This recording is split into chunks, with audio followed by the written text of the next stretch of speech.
Hello! I'm Dave. He's Chris. Sorry if I scared you with the hello this week. How's it going, Chris? You didn't scare me. Were you scared? Were you scared the viewers? So some people left a comment last week of, whoa, that made me jump. Nice. I love it. That's what we're looking for. Energy. What's on the shirt? It's not a possum. It's not a possum. It is a little Harris football logo. It's like an alternate Harris football logo. These are now for sale, I think. These polos. We don't care. We don't make any money off these things. They're just fun. But if you want a polo, that's why I'm like blue against the. It's blue, but I'm against the dark background. So I'm a floating white head. I'm a very, very, very pale floating head today to show you this polo. But yeah, harrisfootball.com if you want a polo. Yeah, you can wear them to work, unlike the t-shirt. Although you might be home, so you can wear whatever you want. Right. All right, we're going to talk about our DraftKings lineups for Week 8. But first, I looked over the ranks, and Chris, Brandon Aiyuk looks like a starter. Can you tell me a little bit about him? Did he really jump up that much after a big game?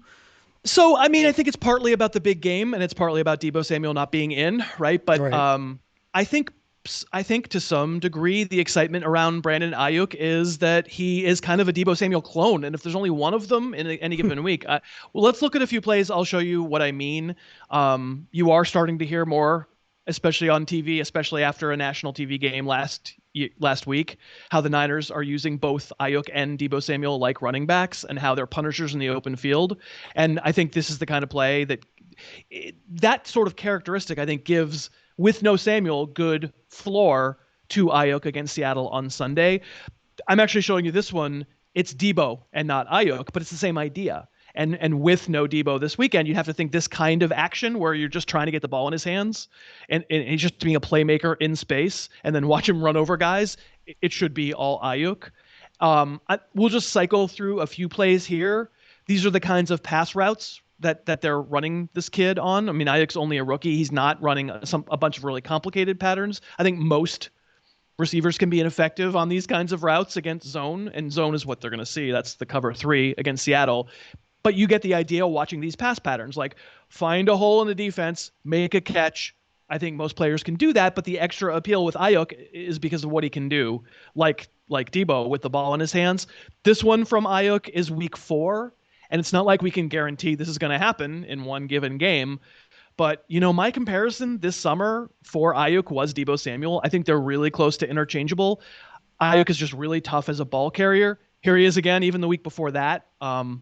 If there's two of them, if there's Aiyuk and there's Deebo, the call gets tougher. But I think, this week, you're going to need to score points against Seattle this week. It's not a crutch argument to say San Francisco's probably going to have to put up some points with they're going to play other receivers. But the person who's going to be occupying the role of the kinds of plays that we just showed, that's going to be Brandon Aiyuk. So I can get him.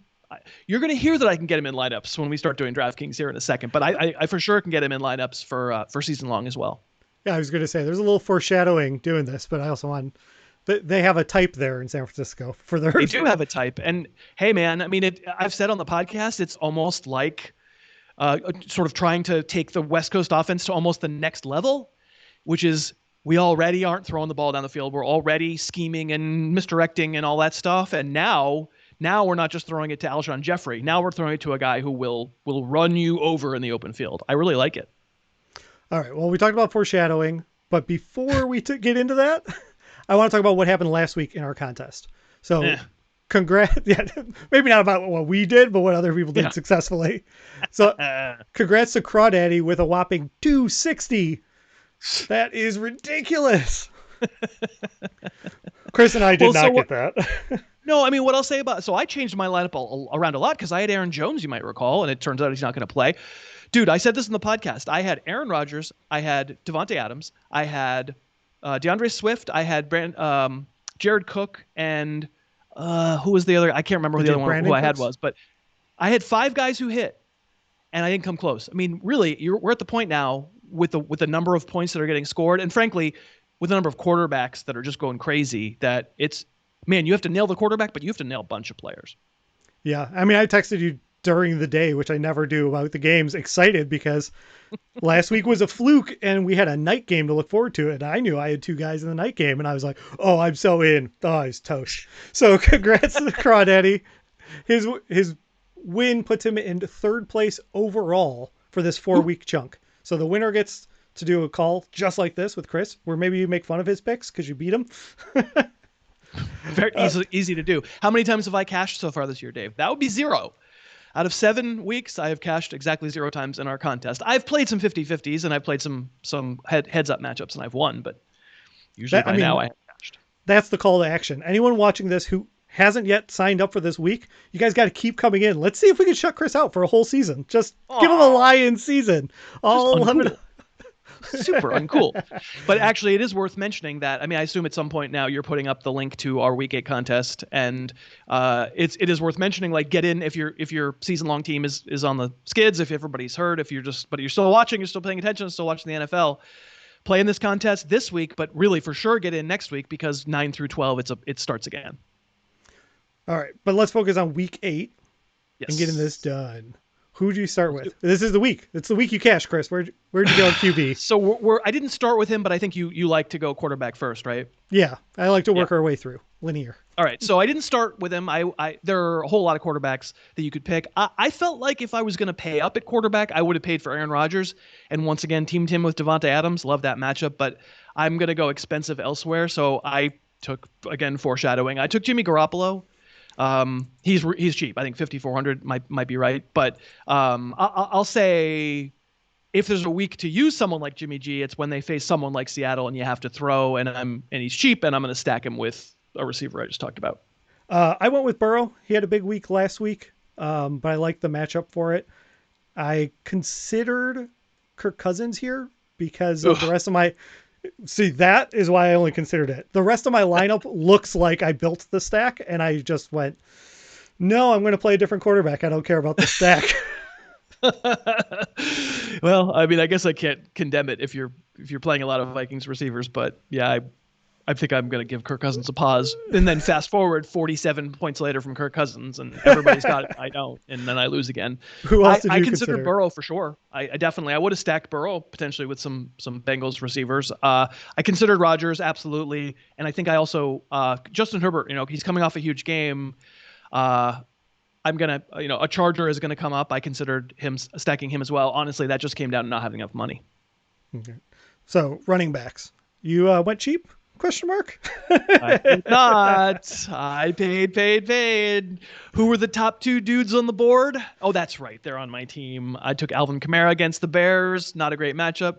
Took Derrick Henry against the Bengals. On paper, I guess not the greatest of matchups in that if you look at the Harris index at harrisfootball.com, it's pure math, right? It's just purely how many fantasy points on average above or below do NFL players do when they face a given defense. Cincinnati actually hasn't given up above average points to their opposing running backs. I kind of think I don't think that good. I think it's sort of just a fluke of some numbers. So 2 weeks ago I had Henry. It felt like it screamed, use Derrick Henry. Last week stayed away, and Henry did fine, but he didn't have one of his massive weeks. I think this is a week to play him. I'm with you. I didn't go as expensive. I went with Dalvin Cook and Jonathan Taylor at Indy. In Indy, not Indiana. Are you sure? You sure? I thought maybe. Oh no, it's Indianapolis. Yep.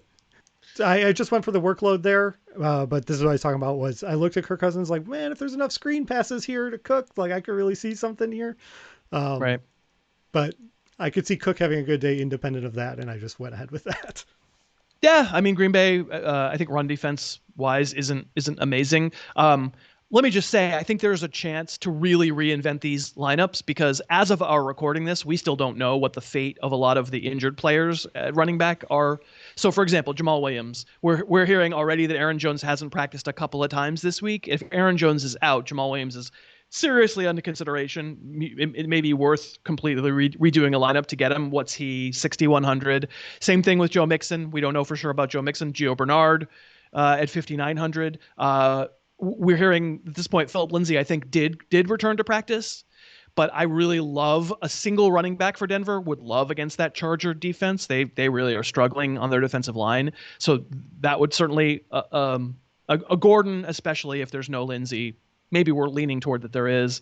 I also consider Jerick McKinnon on the cheap. I think you could consider Chris Carson on the cheap. Let's find out about their health situation. So, in other words, there's some guys who are priced like still reserves who could wind up being starters, and we need that information. So be flexible. Yeah, speaking of flexible, I actually built my lineup with my flex position around that price.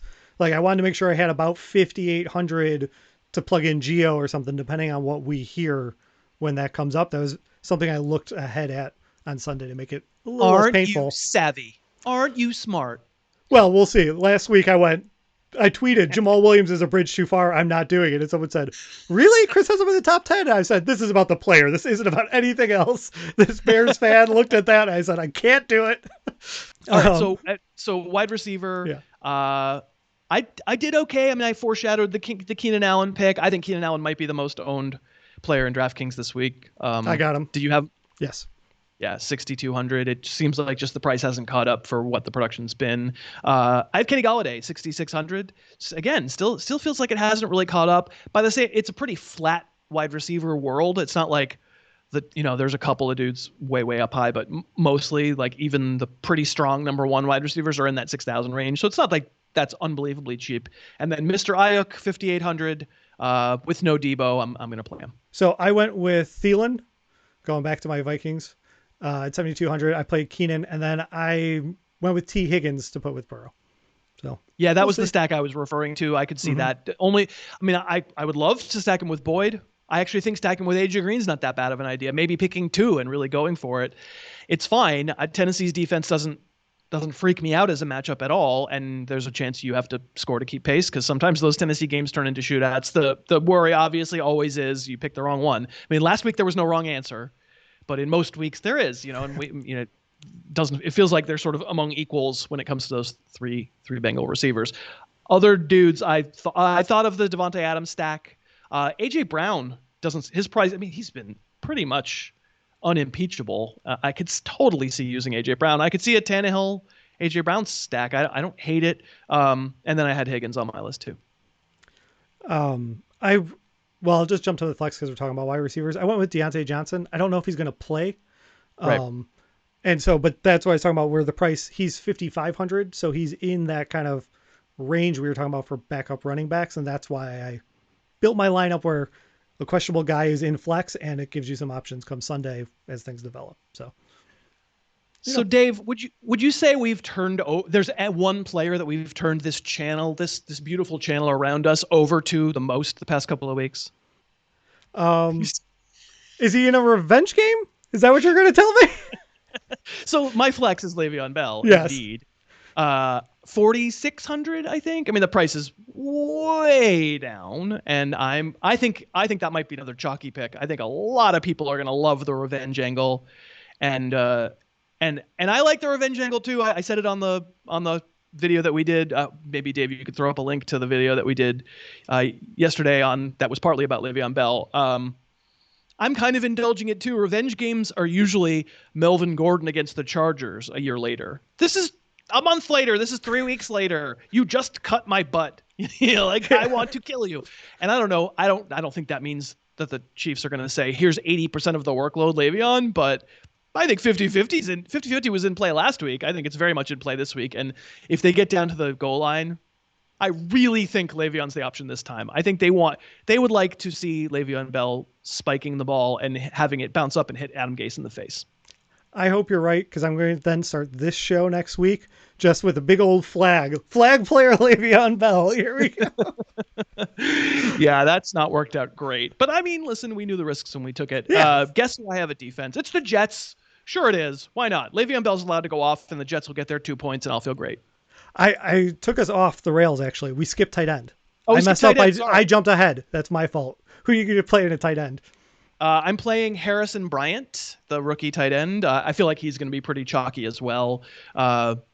If Austin Hooper winds up being okay to go, then I'll have to change. But Bryant's very cheap. Yeah, he's 3,200. I played Albert O. I know he doesn't have it alone, but it still worked out last week, and more so is 2,800. I'll take 4 or 5 points if that's all I get, and I'm fine at 2,800. Also, Noah Fant really did not look like himself.